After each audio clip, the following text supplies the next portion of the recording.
शिव पुराण के अनुसार वैद्यनाथेश्वर ज्योतिर्लिंग के प्रकटाय की कथा तथा महिमा। सूत जी कहते हैं, अब मैं वैद्यनाथेश्वर ज्योतिर्लिंग का पापहारी महत्तम बताऊंगा।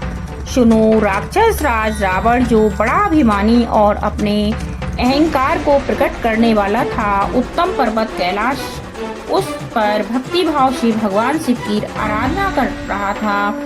कुछ काल तक आराधना करने पर जब महादेव जी प्रसन्न नहीं हुए, तब वह शिव की प्रसन्नता के लिए दूसरा तप करने लगा।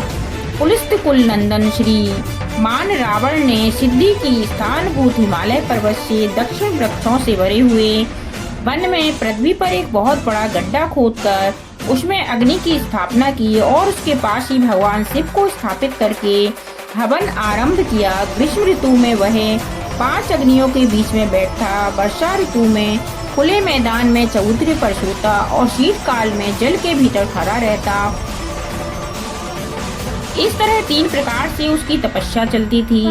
इस रीति से रावण ने बहुत तप किया, तो भी दुरात्माओं के लिए, जिनको रिझाना कठिन है, वे परमात्मा महेश्वर उस पर प्रसन्न नहीं हुए। तब महामनस्वी दैत्यराज रावण ने अपना मस्तक काटकर शंकर जी का पूजन आरंभ किया। विधि पूर्वक शिव जी पूजा करके वह अपना एक एक सिर काटता और भगवान शिव को समर्पित कर देता था।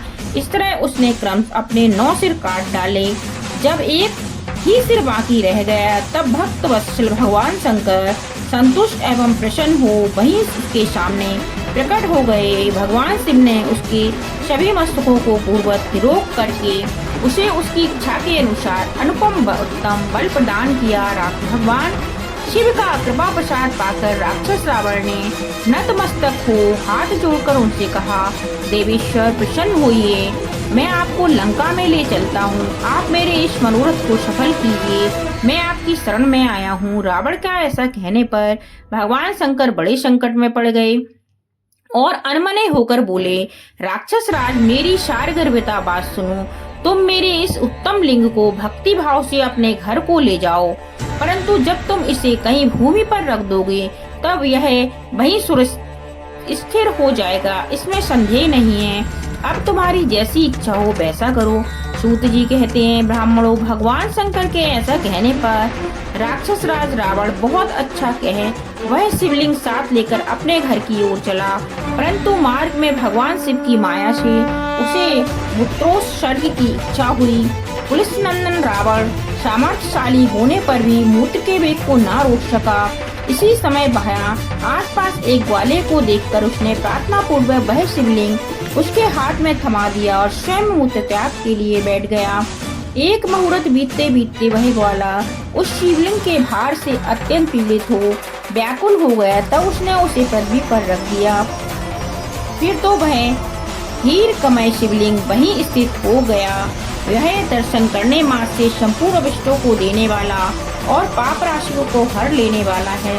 मुने वही शिवलिंग तीनों लोकों में वैद्यनाथेश्वर के नाम से प्रसिद्ध हुआ, जो पुरुषों को भोग और मोक्ष देने वाला है। वह दिव्य उत्तम एवं श्रेष्ठ ज्योतिर्लिंग दर्शन और पूजन से भी समस्त पापों को हर लेता है और मोक्ष की प्राप्ति कराता है। वह शिवलिंग जब संपूर्ण लोगों के हित के लिए वहीं स्थित हो गया, तब रावण भगवान शिव का परम उत्तम वर पाकर अपने घर को चला गया। वहां जाकर उस महान असुर ने बड़े हर्ष के साथ अपने प्रिय मंदोदरी को सारी बातें कह सुनाई। इंद्र आदि संपूर्ण देवताओं और निर्मल मुनियों ने जब यह समाचार सुना, तब वे परस्पर सलाह करके वहां आए। उन सबका मन भगवान शिव में लगा हुआ था।